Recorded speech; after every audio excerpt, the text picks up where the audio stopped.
you are. We have Rich Madonna here with us. Yeah, that's right, I said it. He's a little bit of a diva, but that's what we like. He's one of the co-founders of the Union Food Lab here. Can you tell our audience about what the Union Food Lab is about, how it came about, and why you're so cool?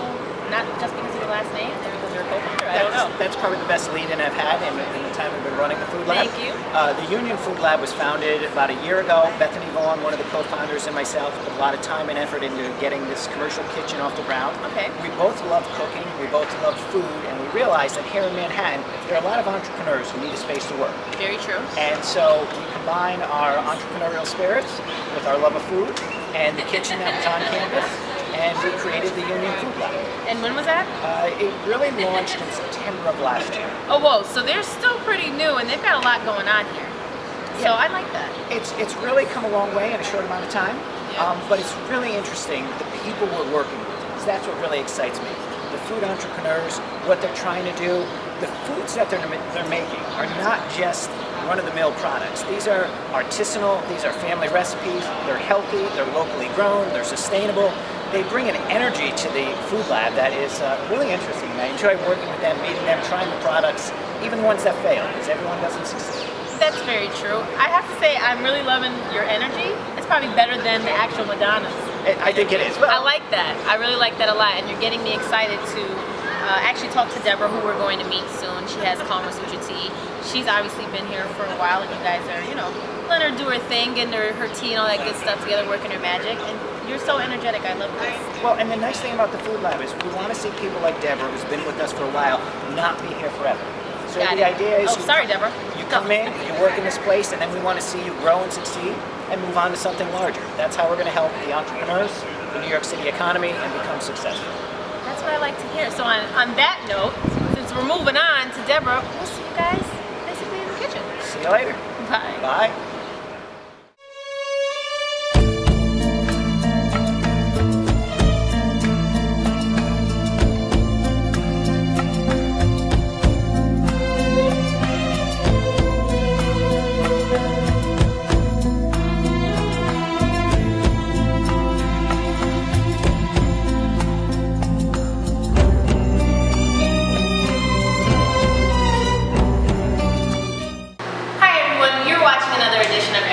I'm your host, Erika Santos. We have Deborah here, and she's the owner of Calmer Sutra tea, correct? That's right. All right, it's kind of a tongue twister.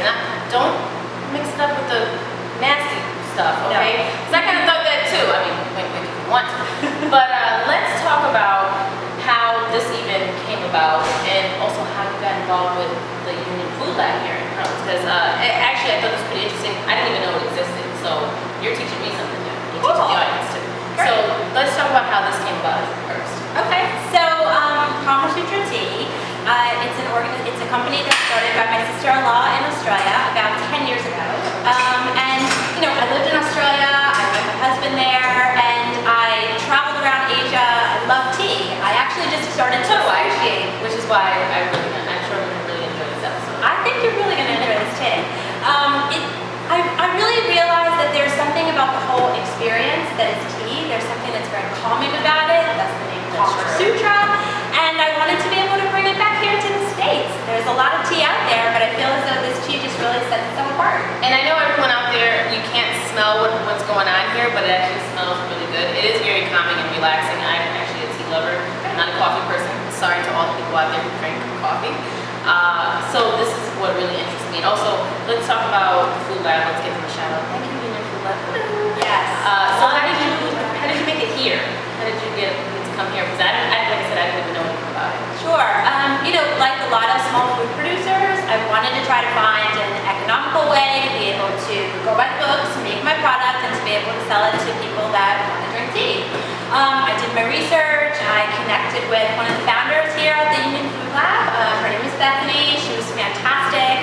She said I could come up and I could see it. I'm in Brooklyn, but New York City is one where it's a hop, skip, and a jump away. Yes, so it is. I was excited to come up here, and I fell in love with it. I mean, the place is amazing. The space, as you can see, is it's basically mine for the time that I'm renting out a shift, and it's amazing. It's a great place to be able to make my stuff. So for some odd reason, I feel like she thinks this place is amazing. So when we come back, she's going to show us just how amazing it is to make the tea here. So stay tuned. We're still here at the Union Food Lab. fragrant, delicious looking spices. So talk to us and the audience about what we're going to do today. What are we making? So today we're making Kama Sutra Tea's signature masala chai. That sounds good. And the real point of distinction with this is that unlike a lot of the products in the market, we use fresh whole spices, we actually ground our spices, and we use fresh ginger, and we use honey. It's nature's best preservative. Not to give away the total secrets of what makes our package so special, but you know, we're really all about fresh ingredients. What is this, like Bush's baked? Oh, she was still talking. Come on, camera guy. We need help here. We need you to look at us. Take a look at Deborah. But anyway, so what was I going to say? Yes. No, I was going to say, what is this, like Bush's baked beans? You don't want to tell us the secret? It's all the family recipe. It's okay. All right, so I guess we're going to go through the process. I've never made tea before, so this is my first time, so I am pretty excited about this. Show me what you got going on here. Let me see you work your magic. Maybe I can help out or something like that, if you don't mind. Of course, no, not at all. So I think one of the biggest things that we do is we really take pride in being able to start with fresh ingredients and to be able to actually grind them so that they're of a consistency that we can blend. So if you wanted to have a little bit of fun with it, maybe you want to get out some pent up anger. I'm so angry. You wanted to crush some nutmeg. I'm so angry right now. Why am I angry? I don't know. I'm having a really good day, actually. That's fantastic. I think I'm kind of getting it. Can you see that, camera? I don't know what he's doing.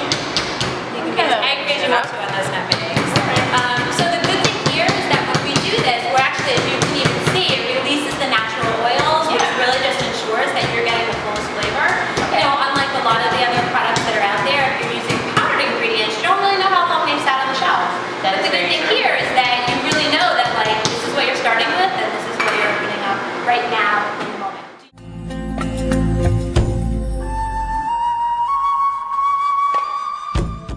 So we're still here at the Union Food Lab, and so we're gonna get started on this chai, this Kama Sutra tea chai. It's a tongue twister, I'm telling you right now. I feel like I'm just gonna flub it. There's always at least one flub in the show, I can guarantee you that. But so let's go through the ingredients. As obviously Deborah knows what she's doing, and I don't. Okay. So to start off with, what I did is I actually took some of our spices that we're gonna use. This is fresh cloves, and so again, without kind of disclosing what the actual proportions are of these things, I've kind of measured them out a little bit in advance.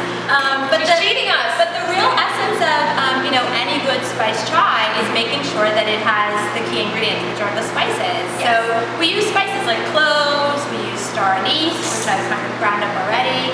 We use fresh cinnamon.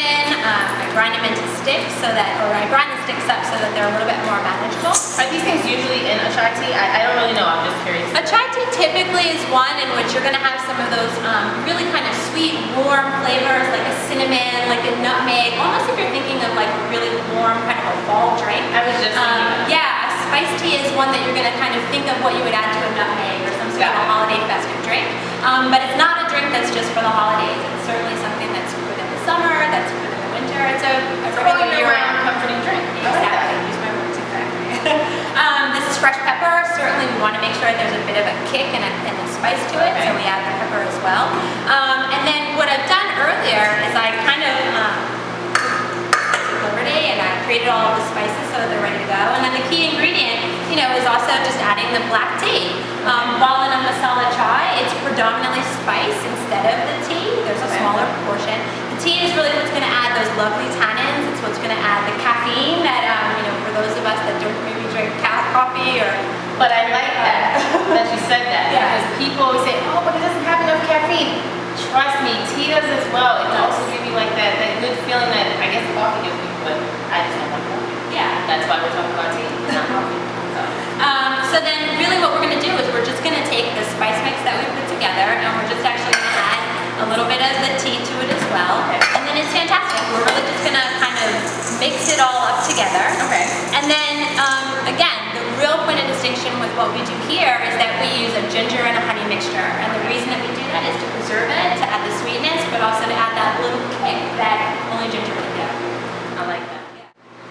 So this is basically what our chai looks like once it's all done. So hopefully you can smell it, you can see the spices, and again, it's a wet looking mixture, which is really different than a lot of the stuff that you're going to see on the market. Actually, it's the only wet product that's actually on the market. Oh, she told me. Yeah, and the difference in the wetness is because we really want to ensure that all of the spices are kind of heavily coated with the honey mixture. Okay. And that you're really getting a fuller flavor taste in your cup from first sip to last. I like that.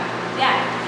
So if you're up for it, I'd love to be able to brew a cup of some amazing chai. Of course I'm up for it. I'm always up for a free drink, alcoholic or not, even when it's tea. So. All right, cool. So what I would love to do is just to be able to mix this up with some soy. I've got an infuser that I want to use as well. Okay. It's a simple process. So it's just 2 spoonfuls into any sort of a pot or a tea kettle. And then I'm just going to add some soy milk, and then, yeah, we can strain it and that's it. All right, we can get you doing that. Okay. So make sure you guys pay attention. Cool.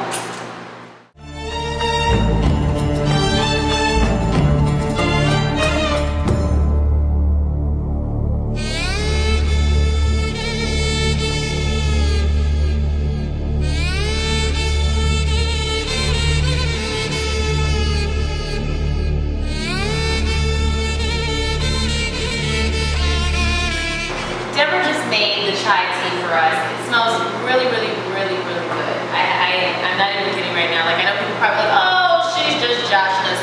I'm definitely not. So talk to us. I know the camera guy got some stuff, you were doing, got all the tea ready, and she was working her magic, things that I don't know how to do. She's teaching me. So, is there anything you want to explain about this process before I even take a sip or anything, or? So certainly I think the only thing I really would love to just highlight is the fact that even though it's a wet looking tea mixture, the process is no different than it is with any other sort of a loose leaf that's on the market.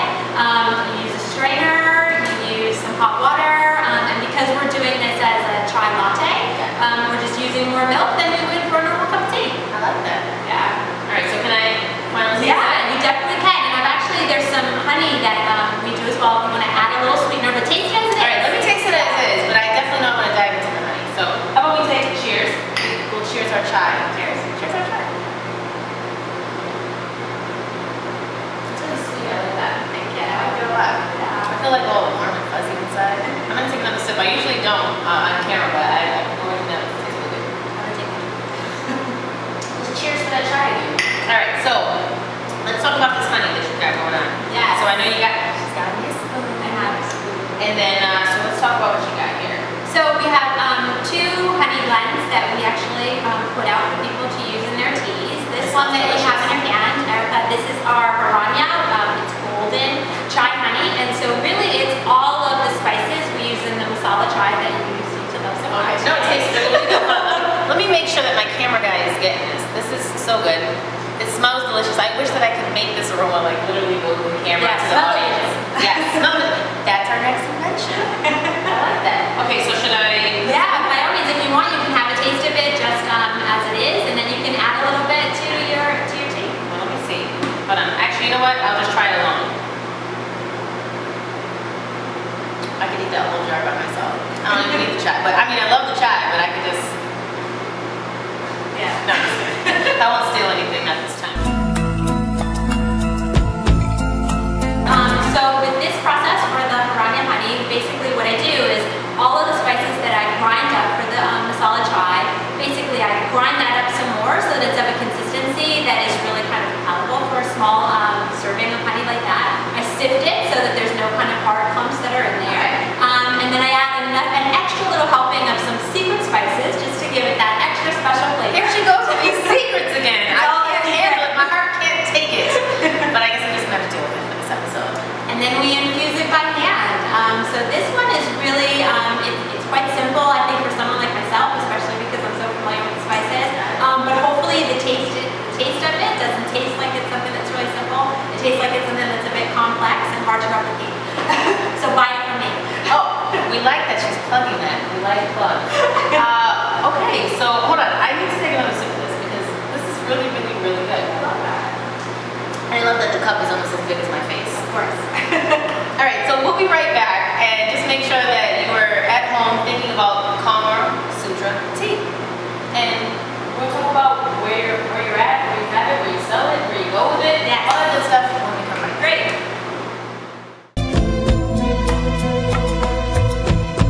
What about where you are selling your tea,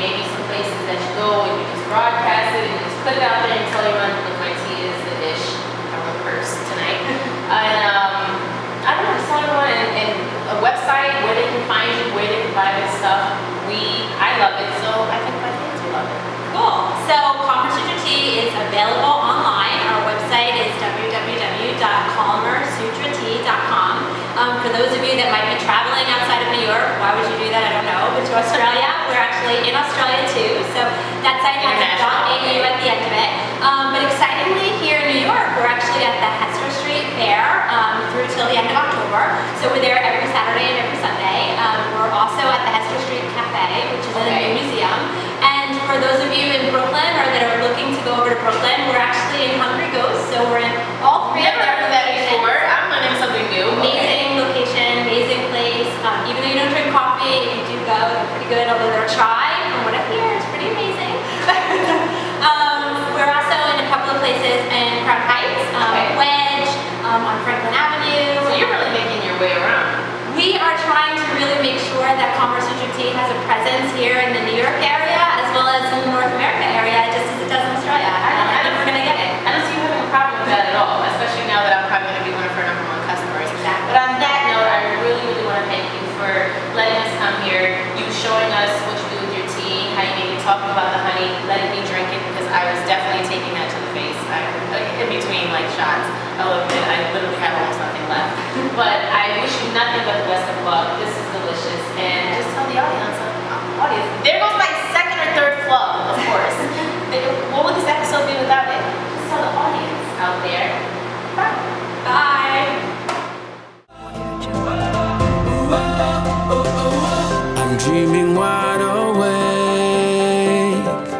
This is the life I make. I don't need a holiday to make me feel this way. Listen up, take a chance, you can sing, you can dance.